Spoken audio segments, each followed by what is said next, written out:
Hey guys, welcome back to Life with Mrs. B. Today I have got a what's for dinner video for you guys. You seem to really enjoy these, so here I am with some new ideas for simple meals that you can make for your family.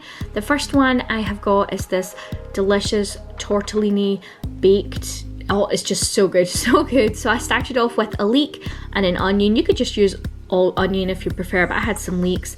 I fried them off for a little bit, then I added in some grated carrot, fried that up as well. Then over here in my slow cooker I'm going to make my sauce. So I've got a couple of cartons of passata, followed by some basil, oregano, some thyme and some garlic. If you've got fresh herbs, go for it, but that's not what I had. So then I added in my sauteed vegetables, mixed it into the passata, and you just want to cook this on, I would say, low for a couple of hours. You can do whatever you like because everything's cooked. You're just like letting the flavors mingle and the sauce deepen. And then this is what it looks like after it's cooked for a couple of hours. My slow cooker is giant, absolute giant. And then I added in a tub of soft cheese, which is, I think it's about 200 or 250 grams if you don't have tubs. I think everyone has tubs. And I just mix that through to melt it.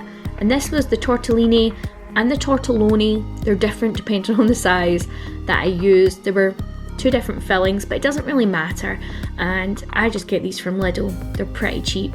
Then you're going to want to add that into your sauce. You could also do your sauce on the hob if that's easier for you and you don't have as much time, and you're just going to mix it through. Now once you've mixed it through, you stick it in a dish, you sprinkle some cheese on top, and then you bake it in the oven. The pasta is still raw at this point, but you cook it and the pasta cooks in the sauce. It is so good. It is so delicious, it is so tasty, it is creamy, it is cheesy, it's just all the goodness, and it has vegetables in the sauce, so I mean that's like a win-win, right? For this next night I made chili mac and cheese. It is so good, it's great if you're feeding a crowd. I make this vegan, so I don't add in any beef, but if you wanted to, you certainly could. I started off with an onion, 3 peppers, sauteed them up a little bit, then added in some carrots.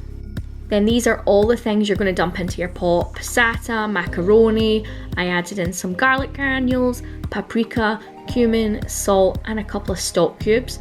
So dump that all into your pot, and then I also added in some water. You want enough water just to cover it because your pasta is going to cook in the sauce, which is great because you don't have to dirty another pot. Then I added in a tin of chickpeas and a tin of kidney beans. As I said, if you wanted to go for meat for your protein, feel free, but I would still add in the kidney beans for the chili vibe. And then you're just going to let it cook. This took, I think, about 10 minutes to cook. It wasn't long at all. It was really good. This is what it looks like once it's cooked through. And then I'm going to add in a cup of soya milk. This is unsweetened, followed by some nutritional yeast, which gives it a cheesy flavour, and then some lime juice, which gives it like a little zing. It's just really nice and it's quite fresh. So I'm going to add all that in. I also then decided, ooh, this looks like it could do with sweet corn. And that was how it turned out. It was really good. It was very filling. It's so nutritious, so much veggies. So for this next meal, we used a different protein source. It was these soy chunks. I'd never used them before.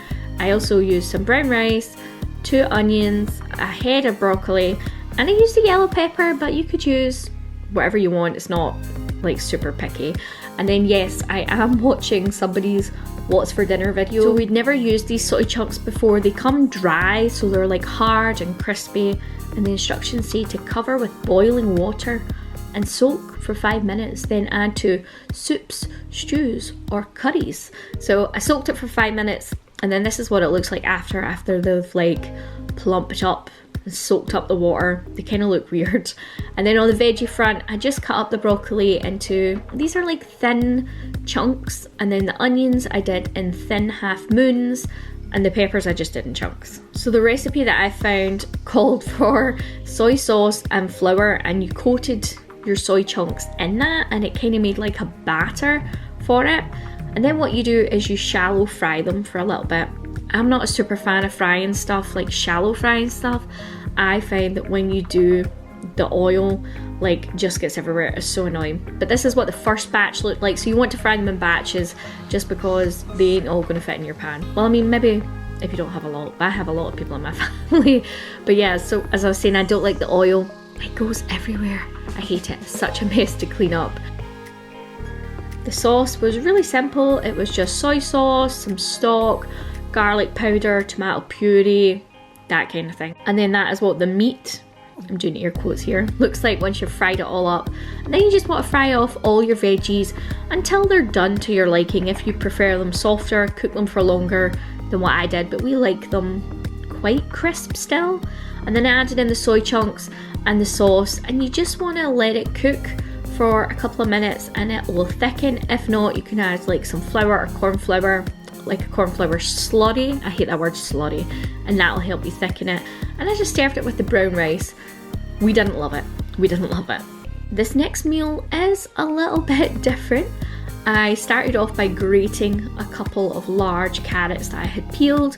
I love my KitchenAid for grating carrots because if you have a lot of carrots, oh man, your arm gets sore when you use that grater. It gets real sore. So this machine is so good. It's just an attachment for my KitchenAid. It came with it when I bought it, and you just push it through and it grates it for you.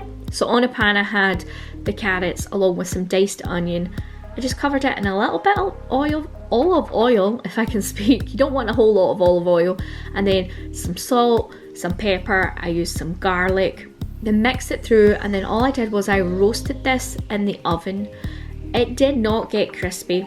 That was not the idea. I think the carrots are too wet to get crispy, if that makes sense, but they were nice. It was soft. I added the carrots into a bowl along with some of this Sweet Baby Ray's barbecue sauce. That sauce is a little spicy. I was surprised. I mixed it through. I served it on a bun along with some mac and cheese and some cucumber. So this was meant to be like a kind of pulled pork, but I'm a carrot type recipe. It was good. The kids loved it. This night I made Cajun chicken alfredo. It was delicious. I went to a friend's house and a couple of friends came and we all brought some different dishes. So I started off just by marinating my chopped up chicken in some olive oil and some homemade Cajun seasoning. You can Google a recipe for Cajun seasoning or YouTube it and you will find someone who will show you how to make it. And then after that had marinated for a couple of hours, I fried off the chicken. I also added in a couple of onions, and then in the back pot here I have got some pasta just cooking through. So once it's all fried off, it looks a little bit like this. This dish is so easy, honestly, like ridiculously easy. My pasta had cooked, so I put it into the slow cooker pot. It wasn't getting cooked in the slow cooker. I was just transporting it in that. The sauce is so easy. It was 2 tubs of double cream and a packet of this Grana Padano cheese. I don't know if that's how you say it. Sorry if I offended you. And I also used some of the water that I cooked the pasta in to thin the sauce out a little bit. And over here, this was a last minute addition, but I made some garlic dough balls. They were so good. So good. So I was just letting them rise. To make the sauce, it's so simple. You literally just dump the double cream and the cheese into your pan with your chicken and mix it through. That's your sauce. Ta-da! It was really easy. You let it cook for a couple of minutes and it thickens up naturally by itself. It was so good. So I just mixed it in with the pasta into the slow cooker pot, and then I put the lid on and I jumped in my car and away I went to my friend's house. For this last night, I didn't really do like a how-to video because there wasn't really much to show you, but it was just a random mix of like things that I had. So I had a leftover smoked sausage which I sliced up thinly and fried it in a pan. I had some sweet potatoes that I peeled and I put some spices on them, roasted them in the oven. It was so good. Some couscous and just some plain cauliflower because I had cauliflower to use up. Then I made this sauce. It is made from soy sauce, peanut butter, some water, garlic powder. That's it. It was really tasty and I just kind of sprinkled it on. It was a bit thick to like pour, if that makes sense, so I'm just kind of splatting it on artistically. I hope you enjoyed my video, guys. If you did, give it a big thumbs up and I will see you in my next video. New videos every Monday, Wednesday and Friday. Love yous!